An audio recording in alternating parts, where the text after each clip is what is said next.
Naglagay na po ng mga checkpoint ang lokal na pamahalaan ng Quezon City matapos magpositibo sa African swine fever ang ilang baboy sa La Loma. Sarado muna ang 14 na tindahan ng lechon doon. At saksi, si Salima Refran. Malutong, malinamnam, at talaga namang katakam-takam. Ang lechon, isa sa mga paboritong handa tuwing may okasyon, gaya ng Pasko. Pero mahigit isang buwan bago magpasko, sarado muna ang 14 na tindahan ng lechon sa La Loma, Quezon City. Nang inspeksyonin kasi ng City Veterinary Department at ng Bureau of Animal Industry, nakitang may ASF o African Swine Fever ang mga baboy na kakatayin pa lang ng mga lechonan. Yung pong ASF ay isolated po sa La Loma at kaya nga po isinara na natin kagad upon the recommendation of the Bureau of Animal and Industry para hindi na po kumalat sa iba pa.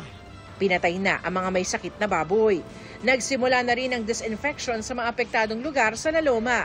Ang lokal na pamahalaan naglagay na ng checkpoints para makontrol ang paglabas-masok ng mga baboy. Pagtitiyak ng lokal na pamahalaan, tanging mga hayop lamang ang apektado ng ASF at hindi ang mga tao. Ligtas naman pong kumain ng lechon, wala pong problema at wala naman pong iyon naman pong ASF ay hindi napapasa sa tao. Ayon naman po 'yan sa mga advisories ng Department of Health at saka po ng kahit ng ating City Vet at saka ng City Health Department. Nagkausap na rin ang LGU at mga apektadong negosyante at sinabihang babawiin ng temporary closure order oras na masunod ang mga requirement ng lokal na pamahalaan at ng BAI. Ang ASF ay isang sakit ng baboy na dulot ng virus. Lubha itong nakakahawa at nakamamatay sa mga baboy. Pero hindi naman ito nakakahawa sa tao. As of October 17, 25 barangay sa 11 bayan at lungsod ang may aktibong kaso ng ASF.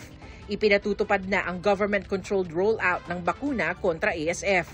Ngayong taon, planong magkaroon ng commercial release. Para sa GMA Integrated News, ako si Salima Refran, ang inyong saksi. Mga kapuso, maging una sa saksi. Mag-subscribe sa GMA Integrated News sa YouTube para sa iba't ibang balita.